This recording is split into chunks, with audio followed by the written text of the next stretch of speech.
got to the shop safely, as you can tell by the last clip. Anyways, here's the splitter.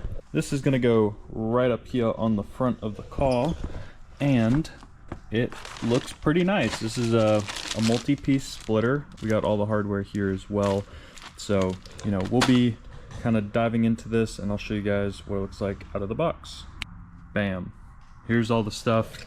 I hope that transition was good, but we got a whole bag of bolts here. So this is gonna be a fun install. So we do need to remove the negative battery terminal since there is the ACC sensor in the front pad. That I believe is a 10mm, but at Grid Life this past weekend I dumped sockets upside down, so we're not going to talk about that because you'll see it in a video maybe. I don't know. Pop that bad boy off right there. Bzz.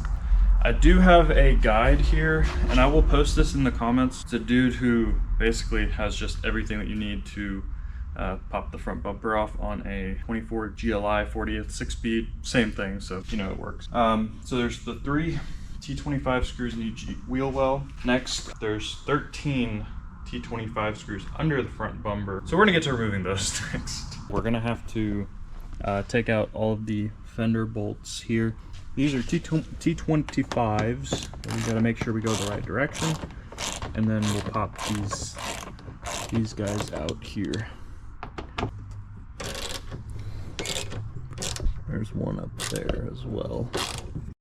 So under the car here, like there's one T25 there. There's one there, and then it just kind of repeats on the other side. So we'll need to get all those off.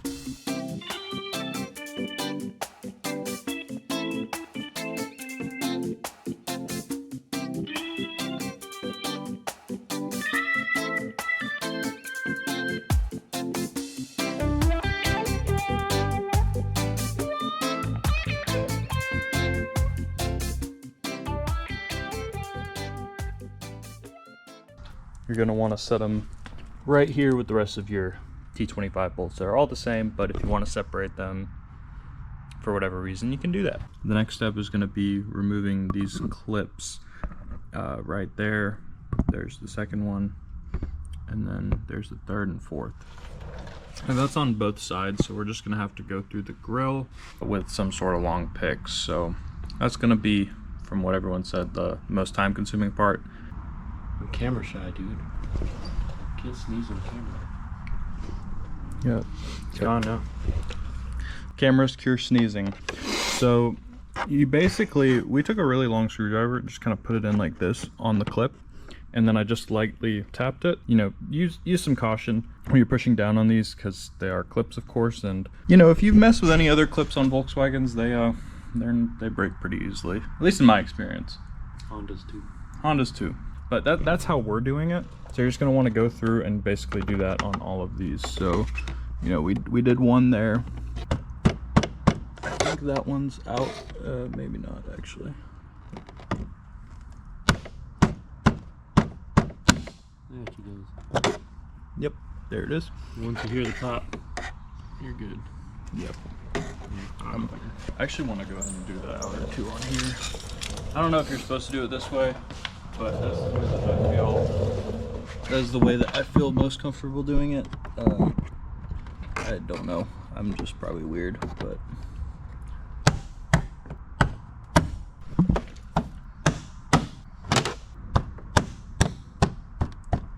Oh, there it is. All right, so I done goofed. There is actually one more back there in the corner. You can't see it. We're way back there. I broke it. I popped it and put too much force on it, and that thing broke. It's fine. But there is also another one over there, and I did get that one back. So it is what it is, right? All right, so there was actually one more T25 bolt up here that we had to remove. And then these two clips are what holds it in. So now we can do the same thing on the other side. After that, it will come off pretty easily, and we can disconnect that sensor. All right, we got this kind of flimsy. Really, you just got to pull on it like around here, here, and it'll just slide off.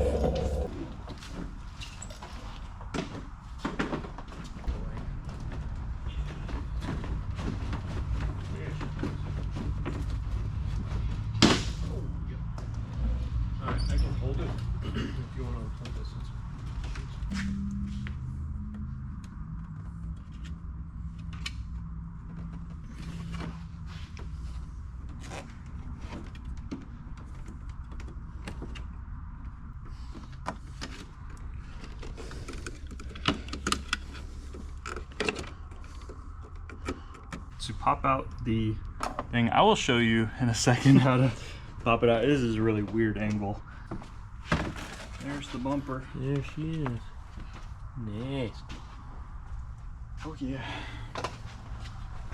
Now to pull this off, you are going to have to stick a clip or a pick right into this here and push in on it. At least that's what I think I did, and that's what it needed to do to pop off. That is for the ACC sensor that's inside of the front badge here.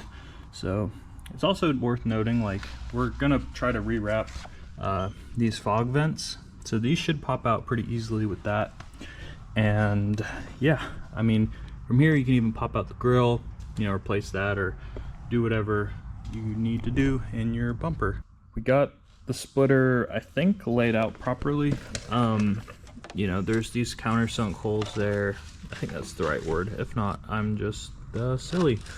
Anyways, so the splitter is going to look something like this. I've still yet to figure out what to do with this piece here, but I do have the instructions pulled up from CJM, and hopefully that will kind of walk me through all the screws. This is everything here.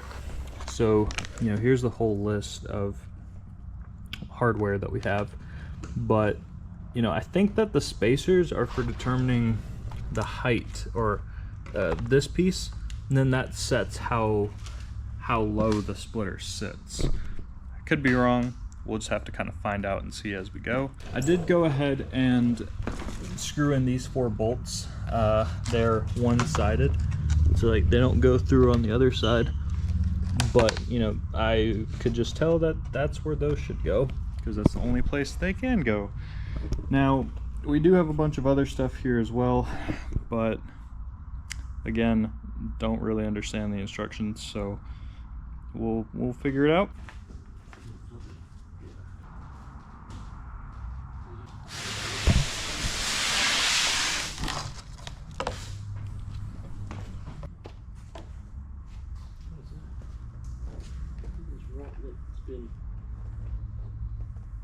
Look at that.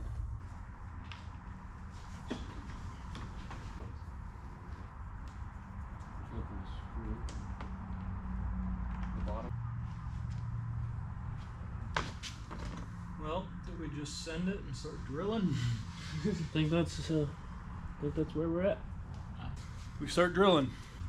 So we got these bolts here screwed in on both corners, and now that lets us see all of these exposed holes that we're going to have to drill into the splash panel here for, so we can mount this. And looks like it should be pretty solid.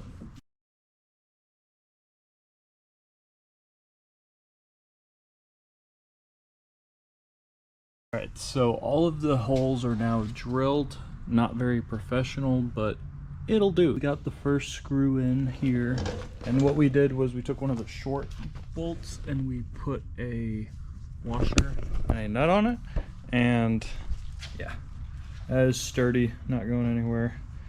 And we decided to do the short screws with a washer and a nut for these two here and these two here. All right, so I think we made some progress here. So currently these 4 are now in.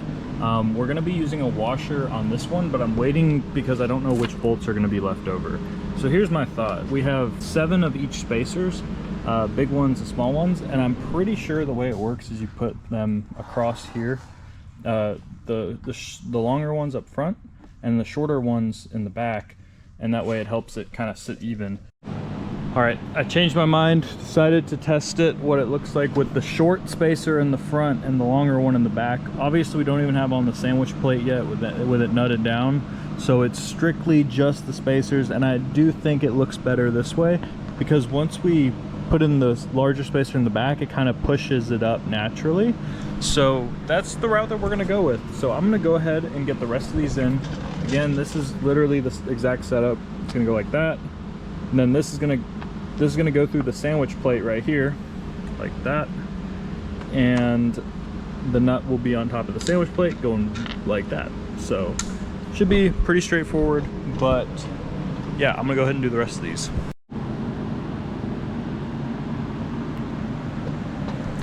Would you look at that?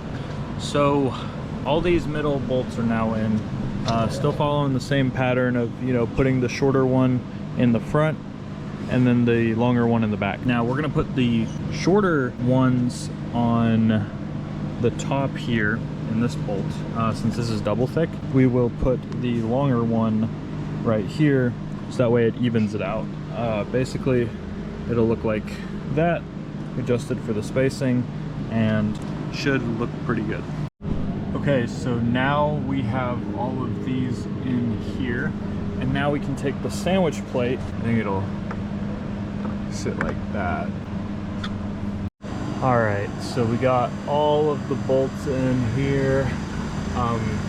This one particularly, beside the skid tray, I'll be able to show it to you whenever I get the bumper back on the car, but it is actually, I put a spacer on the bottom side, one of the larger ones actually, and then just used a long bolt to thread it in with a washer on the outside.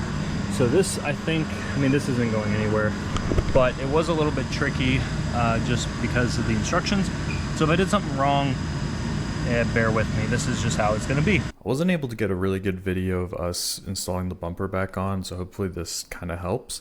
But essentially what you're going to need to do is first plug back in the cable, since it is really short.